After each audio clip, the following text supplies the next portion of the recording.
You unlock this door with the key of imagination. Beyond it is another dimension. A dimension of sound. A dimension of sight. A dimension of mind. You're moving into a land of both shadow and substance, of things and ideas. You've just crossed over into the Sabres Zone. Good evening, everybody. Welcome to the Sabres Zone, the video on the channel, if you're new here, that discusses what one of you had to say. So I'm gonna show you a clip, guys. Very simple one. Here it comes. And I'm putting some night together finally. I know I've been neglecting this channel. It's 9 o'clock, I haven't had dinner. The hell with it, it can wait. I want to get some videos out tonight. Here we go. Okay, shout out goes to Lou Scannon. And he says, 3 points out, 60 games left. I like our chances. And guys, for me, that makes sense. That's the thinking we have to have. Because it's been a frustrating start. We can get used to this. And let's face it, guys, no cheap shots at Edmonton. I follow the Oilers. I love cheering for them in the West. I do. But that's a mess out there right now. That's a disaster. You got the best player of the last decade in this league, and you can't get it together out there. And that's, out here, we've got our issues. We're the youngest team in hockey. I get it. People are panicking about Devin Levi. I get it. I do. I understand. Some people are concerned. We all expected Levi to become the next Dominic Hasek. No, that's not realistic. And I don't think sending him to the minors is going to help this team. People say, yes, it's going to help Devin Levi's development. There's no guarantees of that, really, guys. There's no guarantees. The truth is, UPL's numbers were crap in the minors, and they've been crap up here.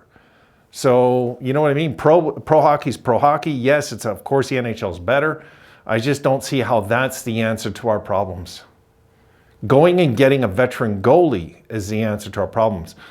And one of you had talked about Gibson, yes, and I agree with that. I think John Gibson will be the perfect fit in Buffalo. I don't know what it would take to pry him out of there, and now he's playing well. I wanted to go get him. You guys might recall months ago when his numbers were low. That's the time. You know how everybody is in this league. They jump on the moment. I don't get that, but they do. So it's like Nylander's going to get paid through the roof in Toronto. And this might be his career year. He might never do this again the rest of his career. So I hope Toronto pays him $12 million, because I'll be in stitches laughing if that happens. Well, guys, Lou has the right attitude. We're 3 points out of the playoffs. I was going to bring that up, Lou, actually. Yeah, and they have a game in hand on us. Let's, put it right out there. But I was going to bring this up last game, but, it's just one of those things after a loss. I'm not really in the mood to talk about playoffs. I just really want to see this team get its act together. And then if it gets its act together, we can, like what Lou's talking about here, we're right in striking distance, guys. We just have to keep, at least for now, playing 500. We just got to, till we balance out this mess that I don't know, guys, if it's going to straighten out. This is what worries me with this team this year. It just feels like there's no light at the end of the tunnel like there has been the last few seasons as we improved and improved.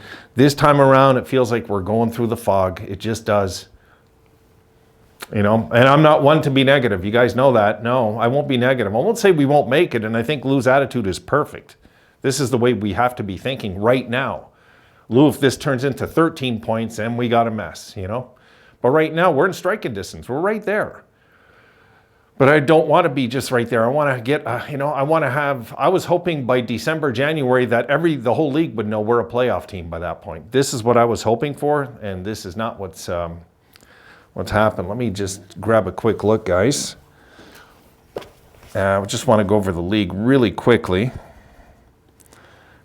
It really does depend on what we do as a team.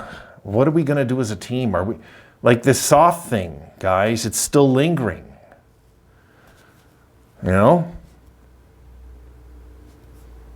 Yeah, Detroit's got the final spot, 21 points, 18 games, and Philadelphia. I think we can count on Philadelphia to eventually burn out.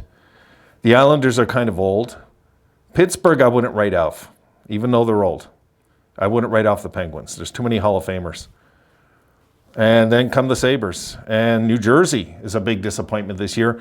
And New Jersey, it's not like it's a shock they're this bad. I don't get why so many people were picking them to win the Cup. I couldn't understand that. It's not a shock Jersey's struggling. Look, this is a young team like Buffalo. They're young. They showed some major signs last year, the Devils, right? So imagine how Devils fans feel, guys. Think about it. They're 8-1. You know, they're having a tough time to start the season. I think when it's all said and done, Jersey will get in, though. It's a good young team over there.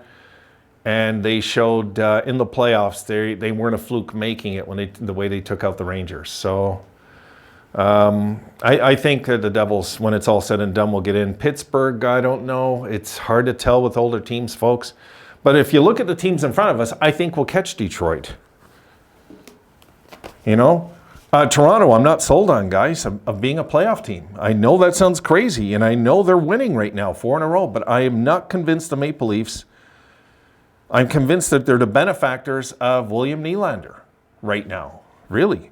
It's always one guy that seems to be carrying them and keeping them afloat. Carolina's in. Washington. My goodness.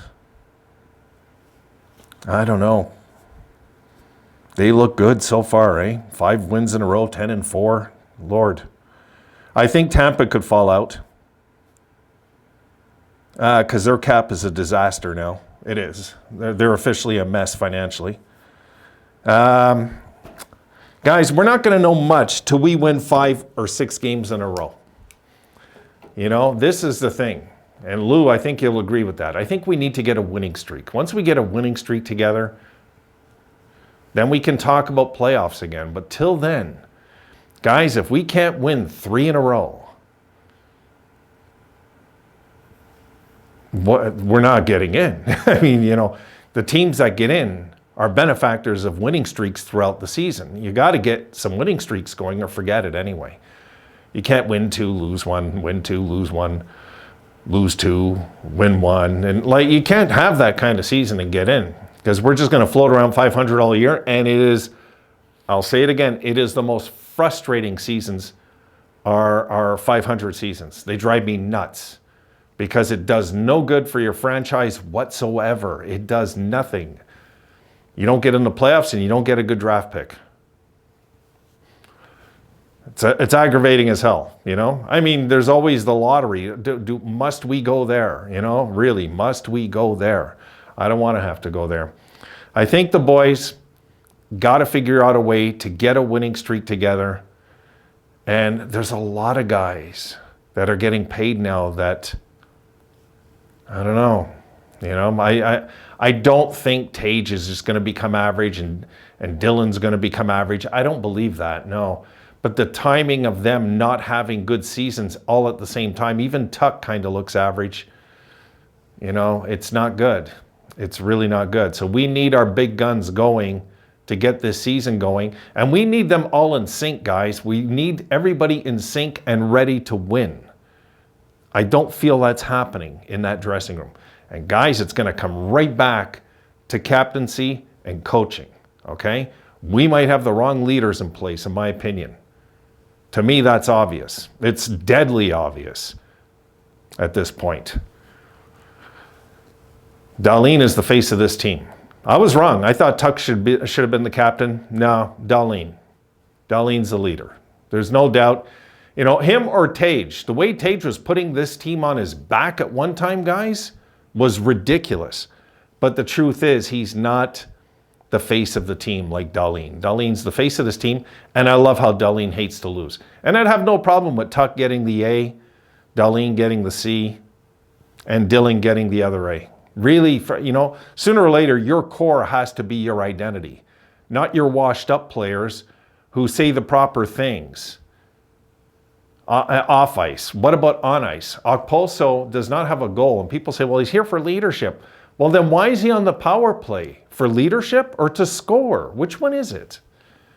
Because if he's here for leadership, then don't put him on the power play, because he's useless. He doesn't do anything. Ever since he had that letter and he got the 20-goal season. Everybody fell in love with him again for some ungodly reason, guys. The guy was 7 years here, had one 20-goal season. We were paying him $6 million a year. And it's incredible how Buffalo fans think that's okay. Oh, we got him here for the dressing room. Our dressing room is not that weak. Or I'll tell you what, okay, we got him here for the dressing room, then why do we stink like we do this year?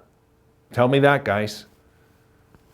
If we have such good leadership, where is it? Where's the team? What's happening?